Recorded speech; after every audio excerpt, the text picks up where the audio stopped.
ये कहानी बहुत पहले घटी थी और इसीलिए इससे पहले कि इसे सब भूल जाएं सुन लेनी चाहिए। चीन में एक राजा रहता था। राजा का महल पूरी दुनिया में सबसे सुंदर था। वह शीशे का बना था और उसे बनाना बड़ा महंगा पड़ा था।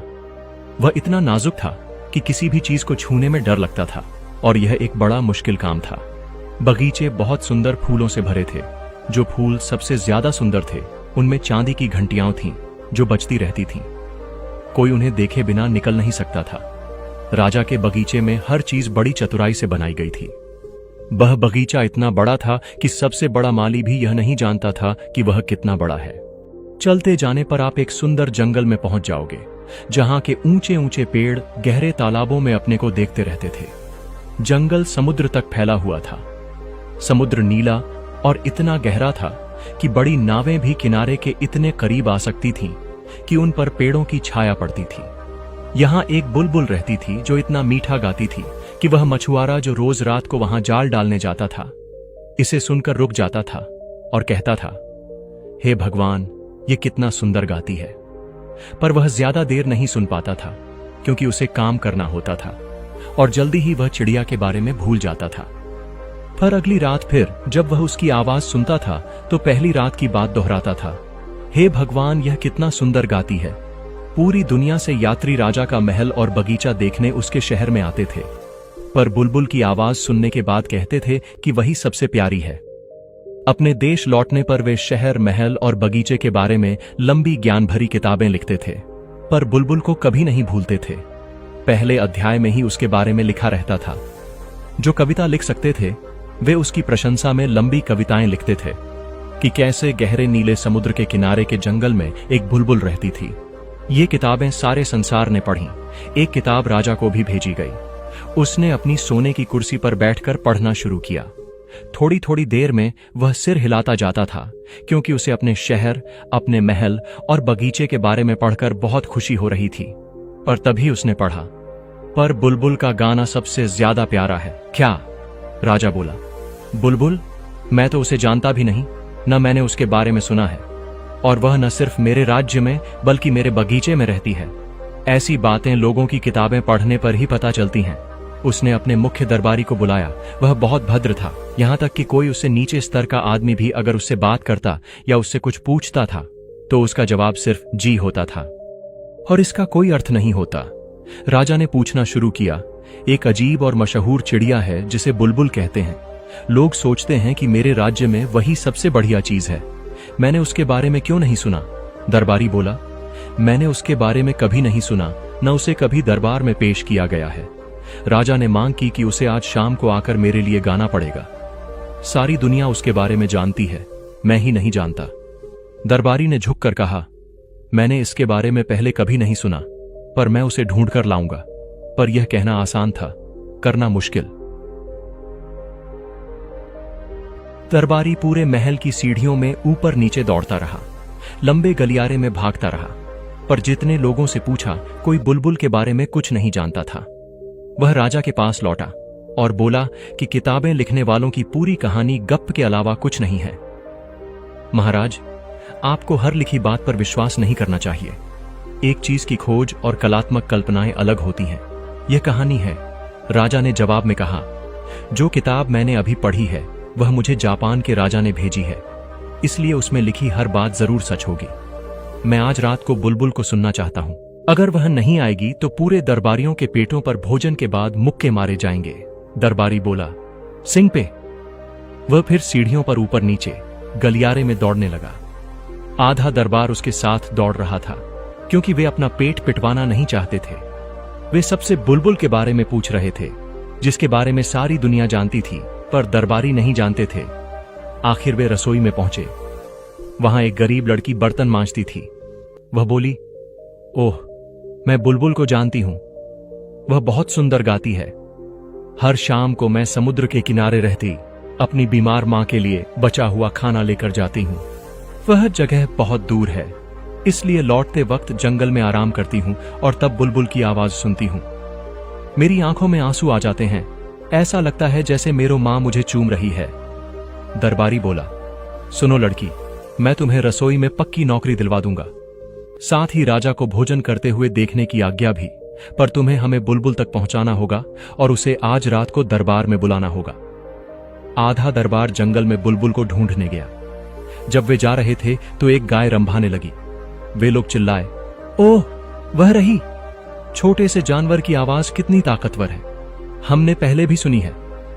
रसोई की नौकरानी बोली, वह तो गाय है, अभी हम बुलबुल के रहने की जगह से बहुत दूर हैं। वे एक छोटे से तालाब के पास से निकले। कुछ मेंढक टर्रा रहे थे। राजा का एक दरबारी सांस खींचकर बोला, बहुत खूब, मैं उसकी आवाज सुन पा रहा हूं। ऐसा लग रहा है जैसे गिरजे में घंटियां बज रही हों। छोटी नौकरानी फिर बोली, नहीं, ये तो मेंढक हैं, पर अब किसी भी वक्त हमें उसकी आवाज सुनाई दे जाएगी। उसी वक्त बुलबुल गाने लगी। लड़की बोली, वह रही, सुनो सुनो, वह वहां ऊपर डाल पर है। और उसने हरी भरी डाल पर बैठी एक छोटी सलेटी सी चिड़िया की तरफ इशारा किया। मुख्य दरबारी बोला, यह कैसे हो सकता है?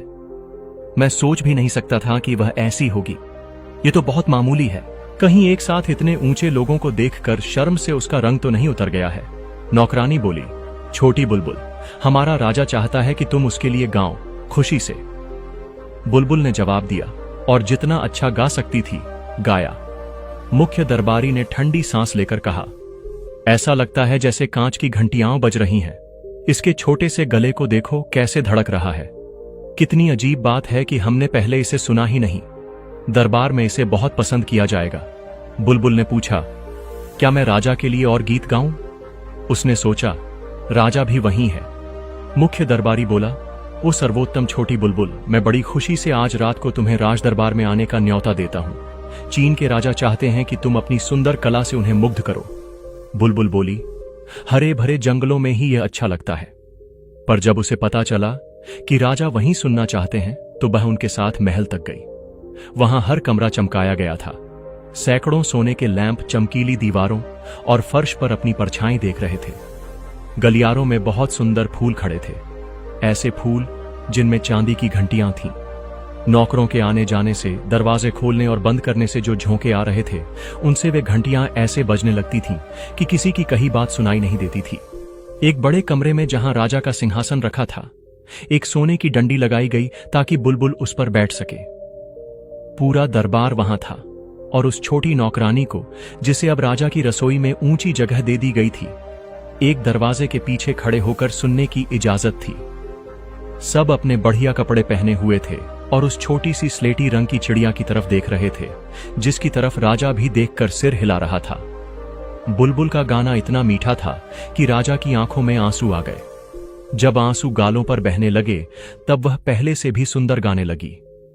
उसका गाना लोगों के दिल को छू रहा था। राजा इतना खुश हुआ कि उसने हुक्म दिया कि उसकी सोने की चप्पल चिड़िया के गले में लटका दी जाए। इससे बढ़कर कोई इज्जत नहीं दी जा सकती थी। पर बुलबुल ने धन्यवाद देते हुए कहा कि उसे तो पहले ही बहुत इज्जत मिल चुकी। मैंने राजा की आंखों में आंसू देखे हैं, मेरे लिए वही बहुत बड़ी दौलत है। राजा के आंसुओं में अजीब ताकत होती है और भगवान जानते हैं कि वह बहुत बड़ा इंसान है। फिर उसने एक और गीत गाया। दरबार की सभी औरतों ने कहा कि हमने इससे अच्छा गाना कभी नहीं सुना, और तभी से वे सब मुंह में पानी भरकर आवाज निकालने की कोशिश करती थीं, क्योंकि उन्हें लगता था कि तब आवाज बुलबुल जैसी सुनाई देगी। नौकर नौकरानी खुश थे और यह बहुत बड़ी बात थी, क्योंकि नौकर बड़ी मुश्किल से खुश होते हैं। बुलबुल बहुत सफल हो गई थी। दरबार में उसका अपना पिंजरा होना था। उसे सुबह शाम दोनों वक्त घूमने जाने की इजाजत मिली थी। पर 12 नौकर उस बेचारी चिड़िया की टांगों में बंधे रेशमी रिबनों को कसकर पकड़े रहने वाले थे। ऐसे बाहर जाने में क्या मजा आता। पूरा शहर उस कमाल की चिड़िया के बारे में बातें कर रहा था। जब भी दो लोग गली में मिलते तो ठंडी सांस भरते और एक कहता बुल और दूसरा कहता बुल। दोनों एक दूसरे की बात समझ जाते। 12 मिठाई की दुकान वालों ने अपने बच्चों के नाम बुलबुल रखे, पर एक भी गाना नहीं जानता था। एक दिन राजा के लिए एक पैकेट आया जिस पर बुलबुल लिखा था। राजा बोला, शायद यह हमारी चिट्ठिया पर एक और किताब है। पर राजा गलत था। वह एक मशीनी बुलबुल थी। वह एक छोटे से डिब्बे में थी और असली लग रही थी। वह सोने और चांदी से बनी थी और उसमें हीरे, लाल, हरे बेशकीमती रत्न जड़े हुए थे। जब उसमें चाबी भरी जाती थी तो वह असली बुलबुल वाला एक गाना गाती थी, और जब वह गाती थी तो उसकी छोटी सी चांदी की पूंछ ऊपर नीचे होती थी। उसके गले पर एक रिबन बंधा था जिस पर लिखा था, जापान के राजा की बुलबुल चीन के राजा की बुलबुल से घटिया है। पूरा दरबार बोला, यह सुंदर है। जो दूत उसे लेकर आया था उसे फौरन सर्वोत्तम राजकीय बुलबुल देने वाले का खिताब दिया गया। सब बोले, इन दोनों को साथ साथ गाना चाहिए। दोनों ने गाया, पर वह उतना अच्छा नहीं रहा, क्योंकि असली चिड़िया अपने ढंग से गा रही थी और जो मशीनी चिड़िया थी उसकी छाती में दिल की जगह सिलेंडर लगा था। राजकीय संगीत शिक्षक ने कहा कि यह इसकी गलती नहीं है, यह बिल्कुल वक्त से चलती है, यह मेरे संगीत विद्यालय की तरह है। फिर मशीनी बुलबुल को अकेले गाना पड़ा। सब मान गए कि उसका गाना असली बुलबुल के गाने की तरह सुंदर था।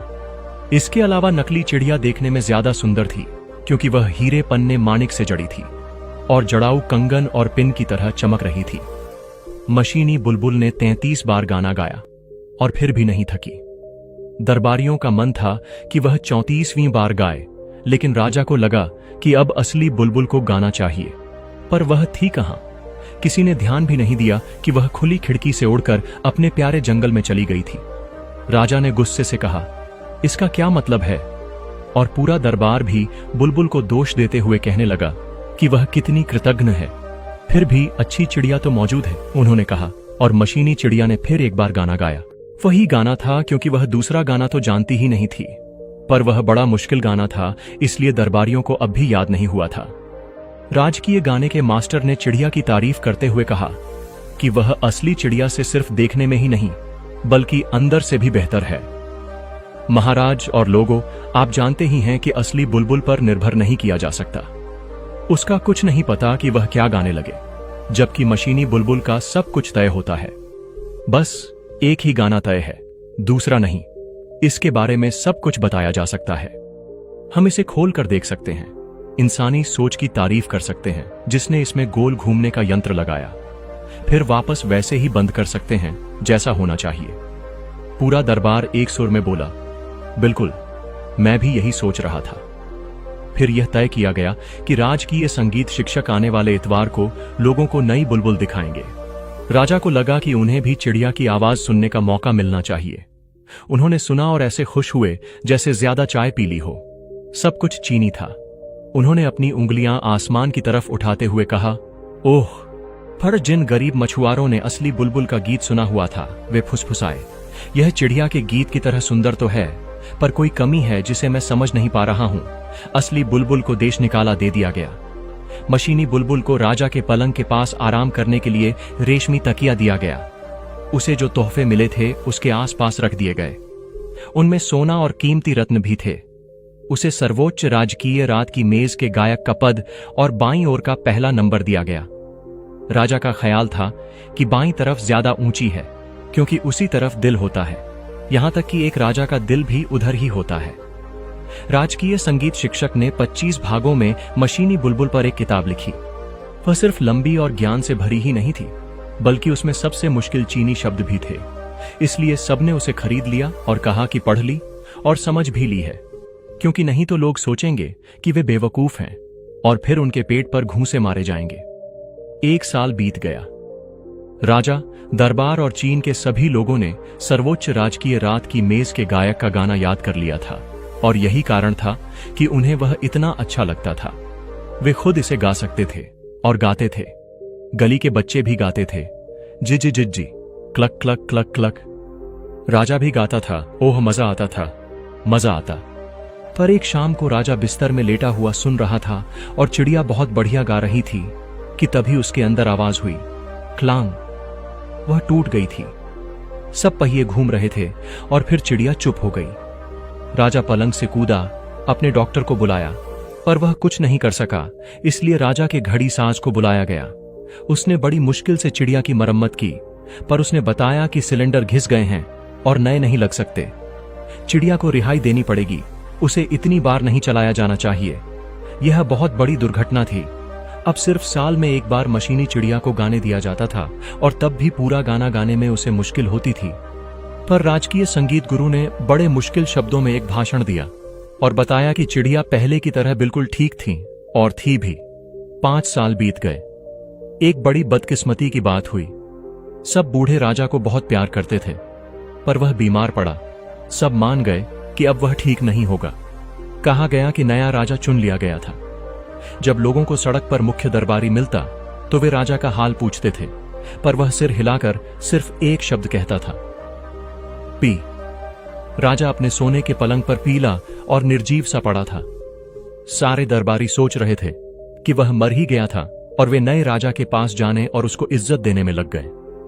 सारे नौकर गलियों में गप्पे मार रहे थे और सारी नौकरानियां कॉफी पीने में लगी हुई थीं। पूरे महल की हर मंजिल पर काले कालीन बिछा दिए गए थे ताकि मरते हुए राजा को किसी के पैरों की आवाज से परेशानी न हो, और इसलिए पूरे महल में जितनी हो सकती थी उतनी चुप्पी थी। पर राजा अभी मरा नहीं था। अपने बड़े सोने के पलंग पर पड़ा था। रंग पीला था और वह हिलडुल भी नहीं रहा था। लंबे लंबे मखमल के पर्दे खींचे हुए थे। एक खिड़की खुली थी और उसमें से आती हवा में पर्दों के छोर हल्के हल्के हिल रहे थे। चांद की चांदनी राजा पर और मशीनी चिड़िया के हीरों पर पड़ रही थी। राजा मुश्किल से सांस ले रहा था। उसे लग रहा था जैसे कोई उसकी छाती पर बैठा था। उसने आंखें खोली। वहां मौत बैठी थी। उसने राजा का सोने का मुकुट पहना हुआ था। एक हाथ में सोने का राजदंड था, दूसरे में राजकीय झंडा। पर्दों के बीच से अजीब चेहरे राजा की तरफ देख रहे थे। कुछ चेहरे डरावने और बदसूरत थे और कुछ मामूली और दयालु। ये राजा के अब तक के किए हुए कर्म थे, जिनमें कुछ अच्छे और कुछ बुरे थे। मौत उसकी छाती पर बैठी थी और वे उसे देख रहे थे। पहले एक फिर दूसरा फुसफुसाकर पूछ रहे थे, तुम्हें याद है? और वे ऐसी बातें बता रहे थे जिनके डर से राजा के माथे पर ठंडा पसीना आ गया। नहीं नहीं, मुझे याद नहीं है, ये सच नहीं है। राजा चिल्लाया।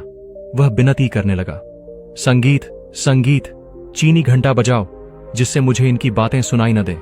पर चेहरे बोलते रहे और मौत पक्के चीनी की तरह हर कही हुई बात पर सिर हिलाती रही।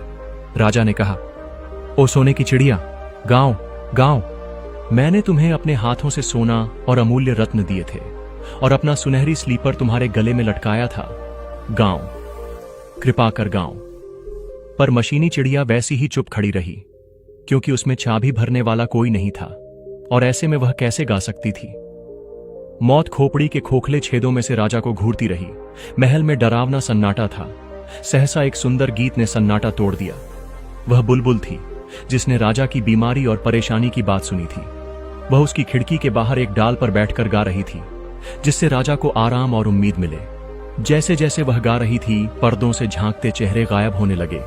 राजा के कमजोर शरीर में खून तेजी से बहने लगा। खुद मौत ने गाना सुना और कहा, छोटी बुलबुल, कृपा करके गाती जाओ। बुलबुल ने पूछा, क्या तुम मुझे अपना सोने का राजदंड दोगी? क्या तुम मुझे राजा का झंडा दोगी? सोने का मुकुट दोगी? मौत ने एक एक गीत के बदले में एक एक चीज दे दी। फिर बुलबुल ने शांत गिरजाघर के बगीचे में जाकर गाया, जहां सफेद गुलाब खिलते हैं, जहां सफेद फूलों के खुशबूदार पेड़ हैं, जहां की घास आने वाले दुखी लोगों के आंसुओं से हरी है। मौत को अपने बगीचे की इतनी याद आई कि वह ठंडे सफेद कोहरे की तरह खिड़की से बाहर उड़ गई। धन्यवाद, धन्यवाद, राजा ने फुसफुसाकर कहा। ओ दिव्य चिड़िया, मुझे तुम याद आ गई हो। मैंने तुम्हें अपने राज्य से निकाल दिया था, पर तुम फिर भी आ गई और तुमने मेरे लिए गाया। तुम्हारे गाने से मुझे सताने वाले बुरे भूत पिशाच गायब हो गए और स्वयं मौत मेरा दिल छोड़ गई। मैं तुम्हें क्या इनाम दूं? बुलबुल ने कहा, आपने मुझे पहले ही बहुत इनाम दे दिए। मैं कभी नहीं भूल सकती कि जब मैंने आपके लिए पहली बार गाया था तो आपने मुझे अपनी आंखों के आंसू दिए थे, और एक कवि के दिल के लिए वे बेशकीमती हैं। पर अब आप सो जाओ ताकि आप ठीक और ताकतवर हो जाओ। मैं आपके लिए गाती हूं। छोटी चिड़िया गाती रही और राजा शांतिपूर्वक सोता रहा। जब वह उठा तो उसकी खिड़की में सूरज चमक रहा था। अब उसे ऐसा नहीं लग रहा था कि वह बीमार है। उसका कोई भी नौकर नहीं आया, क्योंकि उन्होंने सोचा था कि वह मर गया होगा। पर बुलबुल वहीं थी और गा रही थी। राजा बोला, तुम्हें हमेशा आना पड़ेगा। जब तुम चाहोगी मैं तभी तुमसे गाने को कहूंगा, और इस मशीनी चिड़िया के मैं टुकड़े टुकड़े कर दूंगा। बुलबुल ने जवाब दिया, ऐसा मत करना। मशीनी चिड़िया जितना अच्छा गा सकती थी उसने गाया, उसे रखे रहिए। मैं महल में अपना घोंसला नहीं बना सकती। मुझे मेरी इच्छा से आने दें। मैं आपकी खिड़की के बाहर डाल पर बैठकर आपके लिए गाऊंगी। मेरे गाने से आपको खुशी मिलेगी। मैं सिर्फ उनके बारे में नहीं गाऊंगी जो खुश हैं, बल्कि दुखी लोगों के बारे में भी गाऊंगी। मैं आपके आसपास अच्छा बुरा जो होता है सबके बारे में गाऊंगी, पर फिर भी आपसे छिपी रहूंगी, क्योंकि एक गाने वाली चिड़िया बहुत दूर दूर तक उड़ती है। मैं गरीब मछुआरों की कुटिया में जाऊंगी और किसानों की झोपड़ी में भी। मैं आपके महल और दरबार से बहुत दूर दूर तक जाऊंगी। मैं आपके मुकुट से ज्यादा आपके दिल को प्यार करती हूं, पर यह भी मानती हूं कि मुकुट में पवित्रता की गंध होती है। मैं आऊंगी, आपके लिए गाऊंगी, पर आपको एक वायदा करना होगा। राजा ने अपनी राजसी पोशाक पहन ली थी। राजदंड अपनी छाती से सटाकर बोला, मैं तुमसे कोई भी वायदा कर लूंगा। मेरी विनती है कि आप किसी को नहीं बताना कि आपके पास एक चिड़िया है जो आपको सब कुछ बताती है, तब आप और भी अच्छे काम करेंगे। इतना कहकर बुलबुल उड़ गई। नौकर अपने मरे हुए मालिक को देखने कमरे में आए। जब राजा ने शुभ प्रभात कहा तो वे देखते रह गए।